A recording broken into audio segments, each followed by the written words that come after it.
I don't think Pacquiao ever beats Mayweather. Any version of him. It's a disgrace. And you've got these guys in there, whether it's boxing or MMA or whatever. Combat sports takes years off your life. So you think Tank is a bigger, higher profile than Canelo? What about if he wins the title there? He beat Carl Froch. That was such a big, would have been one of the biggest upsets. It's not a threat. It's different sport. There'll be 2 rings, and please bring Eminem. Just protect the fight at all costs. Just wave it off at the very start. Yeah, exactly, right. Everyone comes together, touch gloves, fight over. And Adam Azim is the UK's brightest prospect. Yeah, we landed. Yeah, I think we got the same. Yeah, one, Moses Talma. I think. Heavyweight. Yeah. Big, heavy. I like the ceiling is ridiculous. Yeah, and everyone's got a crazy Moses Talma story. Yeah. We've got loads, and from people who are in the same gym as Adam Azim as well. You hear all of these stories, man. Like we've heard, like people say, "Oh, he's 18. He needs this. He needs that." We've been hearing these ghost stories about Moses Talma now for 3 years, battering world champions in the gym, like coming in his school uniform, taking the school uniform on, doing a bit of a stretch, and then filling in a world champion or somebody preparing for a world title fight. Yeah, for me, obviously Adam Azim is a great talent and has got a huge ceiling. But for me, the heavyweights are where it's at. It's the unicorn. He is, yeah. I mean, like he won the Europeans, all by first round knockout, then won the worlds. Obviously at youth as well. So there's always never boxed a man till he was a pro. No, but he's boxed 7 of them this year, beat all of them, 5 of them inside a round. Just like making mincemeat of these people. One thing I did think is that he's not the biggest. He's not vast. He's still got to grow. Like, but exactly. But he's 18. Like it's mad to think he could have another 10 years and still only be 28. One thing though, alarm bell's probably strong, but is he gonna care about it? He's very chilled, laid back bloke. Does he get bored? Does he go like he's walking through people? It's a hard job to manage him. It breaks his hand. Yeah. He's out of the ring for a little bit of time. But that's the same with Adam Azim. You could say the same about him. He's very diligent and obviously very phenomenal talent. But the heavyweight prospect in terms of ceiling at 18. It surely has to be him. Yeah. But they're 1 and 2. Frank Warren has had a better year than Eddie Hearn. I had a feeling this was coming. You're going to piss off someone. Who do you want to be banned by least? They both don't like me, so it's fine, Frank Warren's my promoter of the year, so I have to agree that he's had the best year. Couple of reasons. Saudi. They brought the Saudis to the table. And like, not just brought them in, we got the big one, like the main dudes there, not the one before. He's got like the main guy, so we're told. He's delivered Fury Usyk as well. Okay, he's got masses of money with which to do so now, but he has. Magnificent 7 show was magnificent, probably the best of the year. Like started off with really good fights in the UK. Beterbiev Yard, yeah, like he's a co-promo with Top Rank, but still brought like one of the best fighters in the world over to the UK to start the year. Exactly, and then below that, you've got, as Andy Clark would say, that sort of like second tier, the Friday nights in York Hall, like with Chamberlain, Telford shows, like Liam Davis, like Nathan Heaney this year. Yeah, Liam Davis had a really good breakout year. That's proper old school promoting, building someone where they're from, Telford, getting people in the door. Nathan Heaney, Stoke, like. And then delivering them on the big show. Like, no one expected Heaney to win, but he did, and you got the big story. He had Zhang Joyce, both of those, which when they were made, I was thinking about this, because obviously he had the argument with Adam Catterall, Frank, and it was like, well, we've made Joyce Zhang. When they were made, it wasn't seen as like, this is the pinnacle of heavyweight boxing outside, but it developed into a rivalry, and Zhang is now seen as like top 5 heavyweights. You also had Daniel Dubois box for a unified heavyweight title. Yeah. Like, I think that is enough. If you think about heavyweights, Joshua Franklin, Joshua Helenius. Yeah. Like, they're not, I mean, Joshua's biggest fight of the year is on a Queensbury show. Yeah, we got through the year without a real resolution to the Conor Benn situation either. Yeah. That's significant. And that's a big name. Like, that's one of his big names outside Joshua's biggest name. Like, and he hasn't boxed for, no reason of his own. Took Katie Taylor home. Yep, and got the win. Two big events there in Dublin. Oh, I don't know. Maybe it's a bit closer. Well, yeah. No, maybe it's a bit closer. I think because it's always going to be neck and neck. You've made the undisputed heavyweight title fight, man. Yeah, for next year. I mean, yeah, that's enough. Yeah, that's enough in there. And the Saudi thing. Fury and Ngannou as well. Yeah, Fury and Ngannou, which evolved into this mad event. The richest sporting event. And as a promoter, say what you like about the fight, but he's a boxing promoter. He puts on big events. And that was a hell of a. You were out there. Oh my god! It's like compare the scale of that to like Joshua Ruiz 2. Oh, it's another level. Joshua Ruiz 2 was big, outdoors, nearly got called off because of the rain. Oh God, I remember. But but like that one was another. Like it was just one of those things. Like Ronaldo and Eminem. build me 2 rings and please bring Eminem. Like, and then all those names there. Obviously, they're getting paid to be there. But it's like it's still there. It's a lost leader, isn't it? It's Yeah. like because in the future people go those Saudi events. That's where you want to be at. So yeah, Frank Warren's my promoter of the year. So then therefore I have to agree with that statement. Yeah, sorry, Eddie. Yeah, sorry, Mick. Canelo is still the face of boxing. Ooh, Well, these are good ones.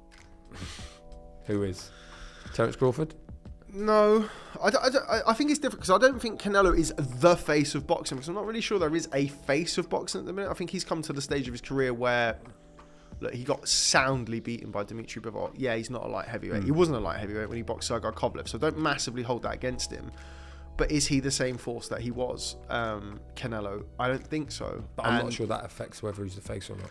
Got to fight David Benavidez. He does, yeah. The Benavidez fight has become a thing. People are leveling that against him. And look, I'm certainly not for 1 second suggesting that my mate Saul is ducking anybody, but Sounds like you're suggesting he's shot. I just don't think that he commands the same sort of front and center that he did 18 months ago or so, a couple of years ago. So And then, who's the face? well, you've got. That's what I mean. I don't think there's necessarily Because one. You've Inoue got is not the face. no. But you've got Javonte Davis. You've got all of those like American Crawford. lightweights now. Garcia. Lightweights and 40 Tyson pounders. Fury. Like, do you know what I mean? It's not like it was a couple of It used years to be ago. just Joshua and Canelo. Yeah. But it was kind of Canelo was like your number one. And then Joshua sort of pre-Usyk won really. So you're going back 2.5 years was in that mix alongside Fury. Now I just think Canelo has kind of joined the pack a little bit, if that makes sense. And is now one of rather than the is kind of how I look at it. So you think Tank is a bigger, higher profile than Canelo? Like if they're both boxing B-level guys, who does most buys? Who does a bigger gate? Probably Canelo. It will be Canelo. Yeah. But I agree, he has to fight Benavidez, but it doesn't... I just think the dim face his- of boxing, the face isn't a thing that I can give to him. Well, let's now. assume there has to be a face. And is he that? Yes, he is. I can't... Fury's the only one I think you could argue it. Crawford, in our eyes, Yeah, is from like the a better. sporting, but And look that's what not he's what we're achieved talking and stuff, about, but like, he's not the face. Like, I was going to say, my nan doesn't know Crawford, she doesn't know Canelo either. She's not Mexican, believe it or not. I think he's the face. He's still the face. When was the last time Canelo did something that shook the boxing landscape? it was- did something that was... Well, that's why, for me, that really makes him... That is proof that he's the face, because he's not...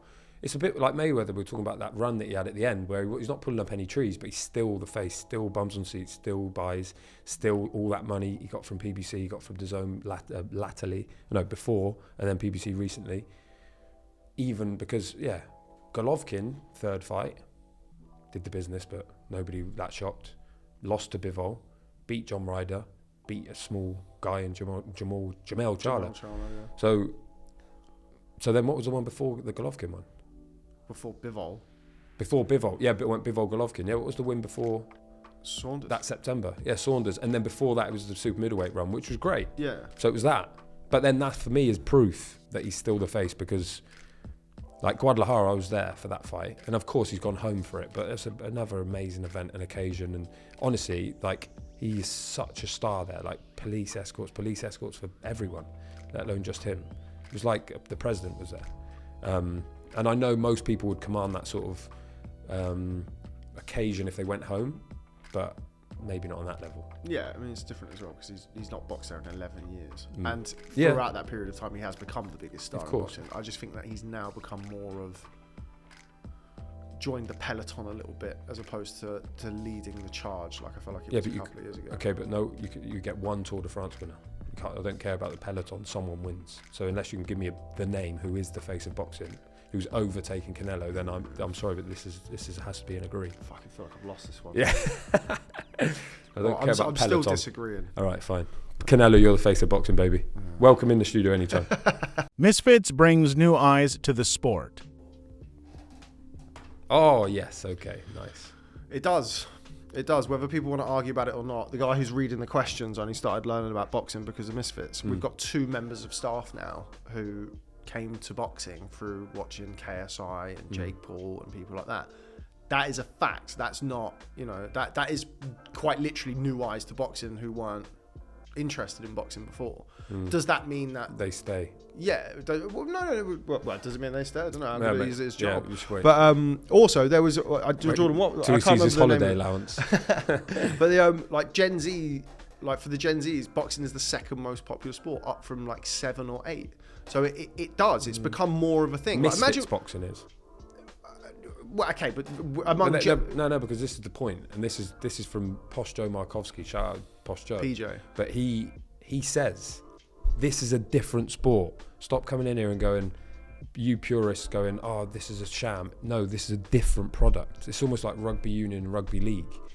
People don't watch rugby league. That doesn't mean there's new eyeballs on rugby union. That means there's new eyeballs on rugby league. There's new eyeballs on Misfits boxing, without a doubt. That's a strong agree. But are they then watching Liam Davis?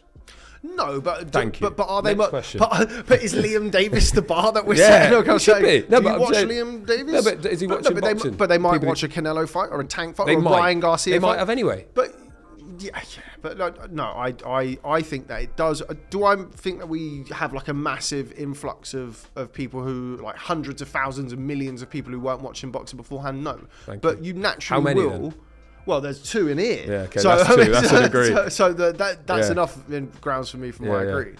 But yeah, I certainly, we kind of as a media company over the years have profited from a new, I guess, angle of the sport. But I'm not one of these people who says, loads and loads of people will stay and hang on to watch the world boxing. But they do. There are a small percentage of that Misfits audience who will be tempted to watch real boxing. I don't buy that. I don't buy it. They might be tempted, but I genuinely think people watch Misfits boxing. But I know from numbers, from interest, from general vague interest levels among among sporting fans, that there is no groundswell or even ground puddle of interest in normal boxing because of Misfits. They like Misfits. They like watching KSI.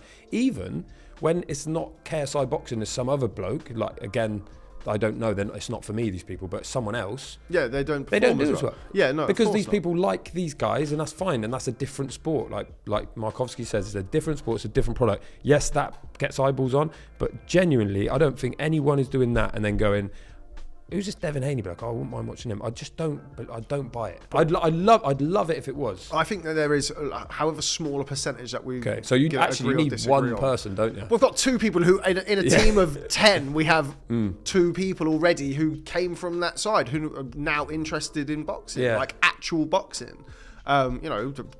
Is their preference to still watch Misfits? I don't know. I would hope not. But that's the way things go. But like with regards to kind of tangibly, there's somebody in the office right now.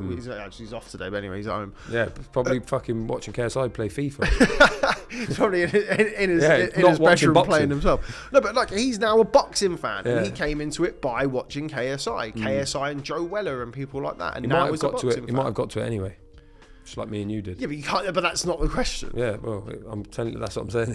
That is the question. No, Fine, if the barometer is one person, But this fine. is why I don't go. But this is why I don't go strongly agree, because Yeah. I'm not suggesting that you don't back yourself. No, because I know that there is a small percentage. I know for a fact there is a small percentage. And you kind of could like go into like the boring side of the analytics, where you can like it does impact on kind of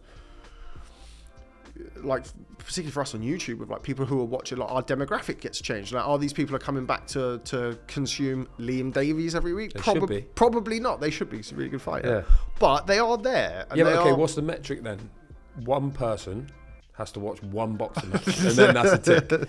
Because I'm not convinced as well. I am convinced that when KSI, they haven't got long left, these people, they've Yeah. already said about it. When Jake Paul, although I like Jake Paul's fight with the bloke, he's not having a sham is it fight. Andre August Yeah, or just having a whatever, boxing match. yeah. And his numbers are going to go as a result of that. But when these lot go, so will those fans.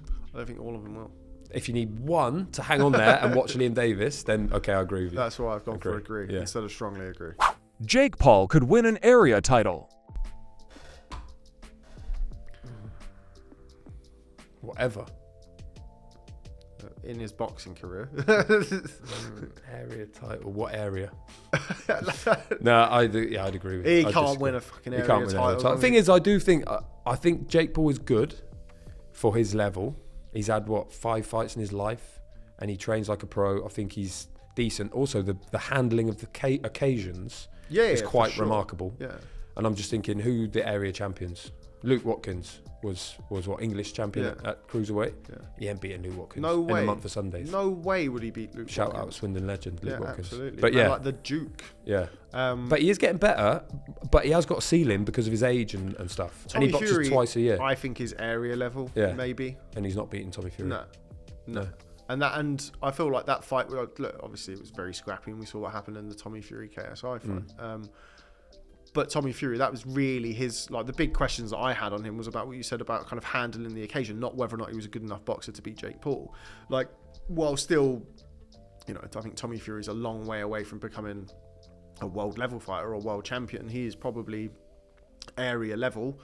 And he beat Jake Paul with ease, really. I felt like, okay, could Jake Paul, with the massive amount of clout and money behind him, get himself in a position to fight somebody who maybe isn't area level for the an belt? area title? That's what I mean. And he can punch. He can definitely punch. Then maybe. Like, he can throw. Like, I've covered many area title fights in my career at York Hall, dozens of them, and there are some not great people boxing for him. Often, obviously, the winners are great, but sometimes they're guys 1 or 2-0, whatever it is. That's what I mean. I think like beating an area champion rather than winning an area. But yeah, you're right. He could maneuver. I mean, actually, no, he couldn't, because he's from like California or whatever, and the board just wouldn't allow box it. for the California so he couldn't. Actually, I belt. strongly disagree. He couldn't win the fucking Central Area title. He's not from fucking Warwick, is he? But yeah, he hadn't won an area title, but he can punch. We've seen it happen. Strange things happen. He could beat guys, I think, in England now. 2 or 3-0 guys. There'll be people out there at the weight that he could have a good fight with. Yeah. But it's also 10 rounds, isn't it, the area title? Yeah. So that's 10 threes. So let's say Jake Paul versus Dex Spellman. Spellman knocks him out. Spark out. Absolutely, into next week. I think we're both agreed. Strongly disagree with that. Big agree on the disagree. Joe Calzaghe would beat Andre Ward. Ooh, that's a good one. I think he finds a way. I thought Hopkins beat Calzaghe.